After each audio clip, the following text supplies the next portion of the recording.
গরমে সবাই কেমন আছেন, কে কীরকম আছেন? এই সময় খুব গরম পড়েছে, সবাই বুঝে শুনে একটু খাওয়ার দরকার আছে, হালকা পাতলা সব খেতে হয়। সেই বুঝেই একটা আমি রেসিপি আজ নিয়ে এসেছি আপনাদের সামনে। এই ডাঁটা দিয়ে আর উচ্ছে দিয়ে মটর ডাল, রাঁধুনি ফোড়ন দিয়ে, আর তার সাথে কিছু হচ্ছে কি বড়া করেছি কুমড়ো দিয়ে আর চাল গুঁড়ো দিয়ে, বেসন দিয়ে একদম শুকনো মেখে এই বড়াটা করেছি। দেখুন কেমন লাগে। তার জন্য আমার রান্নাঘরের দিকে একটু চোখ রাখুন। সবাই ভালো থাকুন, সুস্থ থাকুন। ডাঁটা আর উচ্ছে দিয়ে, ডাঁটা আর উচ্ছে দিয়ে, এই যে সজনা ডাঁটা ধুয়ে রেখেছি, উচ্ছে গোল গোল করে কেটে রেখেছি, আর এখানে 200 গ্রাম মতন মটর ডাল আমি ধুয়ে নিয়েছি, পরিষ্কার করে ধুয়ে নিয়েছি। এবার এগুলো আমি প্রেসারে 4টে সিটি দিয়ে নেব। ডাল ধুয়ে আমি প্রেসারে বসিয়ে দিয়েছি, এবার আমি উচ্ছেগুলো ভেজে নেব। প্রেসারটা ঠান্ডা হতে দিয়েছি আর গ্যাস জেলে কিছুটা তেল দিয়ে দিয়েছি। উচ্ছেটা ভাজবো বলে উচ্ছেটায় একটু মাইকটা বাজছে, একটু অফ করে রাখ, পাশে মাইক বাজছে, খুব অসুবিধে হচ্ছে। এই উচ্ছেটা এই নুন আর একটু হলুদ দিয়ে মাখিয়ে এগুলো বেশ কড়া কড়া করে ভেজে নেব।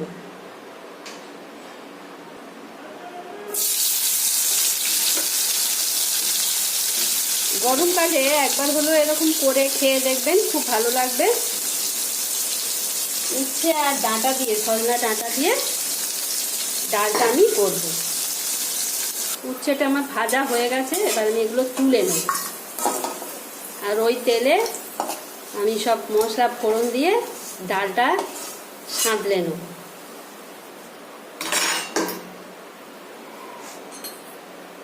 তেলটাতে আমি রাঁধুনি দিয়েছি, শুকনো লঙ্কা আর তেজপাতা, এটা ওই তেলেই ফোড়ন দিয়ে দেবো।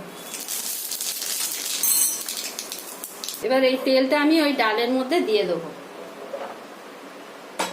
ডালটা সেদ্ধ হয়ে গেছে, ডালের মধ্যে দিয়ে দেবো।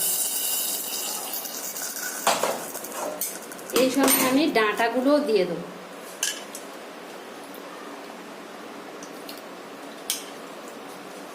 উচ্ছেটা একটু পরে দেবো।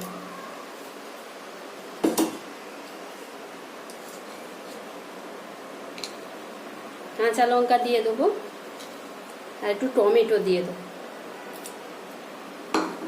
দিয়ে খানিকক্ষণ ফুটতে দেবো, 5-7 মিনিট মতন ফুটতে দেবো। ঢাকনাটা ছাড়াই ফুটতে দেবো। আগে আমি ডালটায় কোনো মশলাই দিইনি, এবার আস্তে আস্তে একটু হলুদ দিলাম, স্বাদ মতন নুন দিয়ে দেবো, আর একটু চিনি দিয়ে দেবো। পরে ভাজা জিরের গুঁড়ো দেবো, একটু বেশি করেই দেবো, 1.5 চামচে মতন দিয়ে দিলাম। এটা স্বাদ মতন যে যেরকম খায় সেরকম। এবার আমি এটা ফুটতে দেবো। ডাঁটাটা পরে দিয়েছি, ডালের সঙ্গে দিলে বেশি সেদ্ধ হয়ে যাবে, ওই জন্যে ডাঁটাটা পরে দিয়েছি। ওটা সেদ্ধ হওয়া পর্যন্ত আমি এটা ফুটতে দেবো। ডালটা ভালো মতন ফুটে গেছে। এবার আমি এই উচ্ছেগুলো দেখুন কত দানা এর বার করে দিয়েছি, এই দানাগুলো যতটা পারবেন ফেলে দিয়ে ভেতরে দিয়ে দেবো। এবার এগুলোতে দিয়ে দেবো। ডালটা ফুটছে, এবার এতে দিয়ে দেবো। আরও 2 মিনিট ফুটিয়ে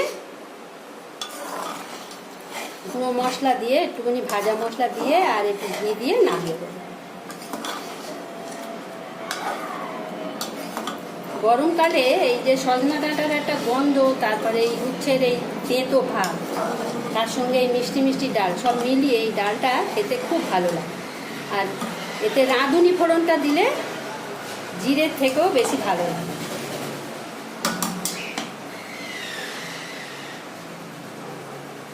ডালটা ফুটছে, এই সময় ডালের সঙ্গে খাওয়ার জন্যে একটু কুমড়ো এরকম গ্রেট করে নিয়েছি, আর তার সঙ্গে নিয়েছি বেসন, এটা চালের গুঁড়ো নিয়েছি, কাঁচা লঙ্কা আর একটু গুঁড়ো লঙ্কাও নিয়েছি আর নুন নিয়েছি, এগুলো শুকনো মাখিয়ে আমি বড়া করে নেবো। একটু ডালটা আমার হয়ে গেছে, এবার নামিয়ে নেবো, ঠান্ডা হলে পাশে সরিয়ে রেখে আমি বড়াগুলো করে নেব। গ্যাস জেলে তেলটা বসিয়ে দিয়েছি, তেলটা গরম হলেই বড়াটা ভাজবো।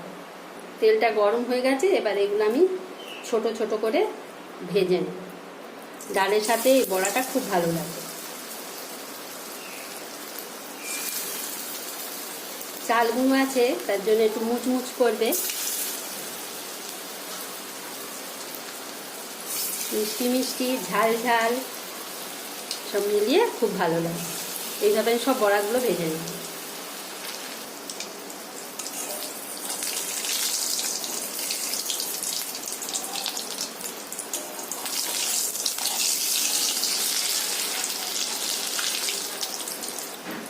এগুলো আমার ভাজা হয়ে গেছে, তুলে নেব। বাকিগুলো এইভাবে ভেজে নেব।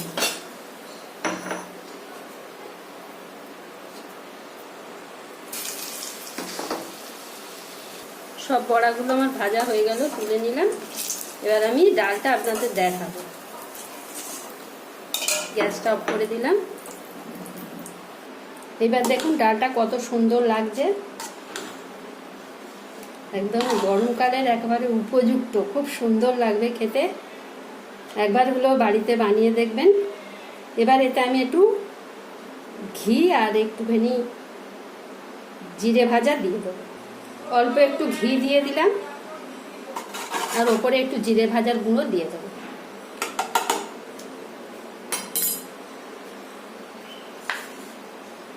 জিরে ভাজার গুঁড়ো দিয়ে দেবো, ব্যাস হয়ে গেল আমার ডালটা। যদি ডালটা ভালো লাগে একবার হলেও ঘরে করে দেখবেন, ভালো লাগবে। আর আমাকে সাবস্ক্রাইব করতে ভুলবেন না, প্লিজ একটু সাবস্ক্রাইব করে দেবেন। এই দেখুন বড়াগুলো কত সুন্দর হয়েছে। আর ভিডিওটা এই পর্যন্ত, এতক্ষণ আমার সঙ্গে থাকার জন্যে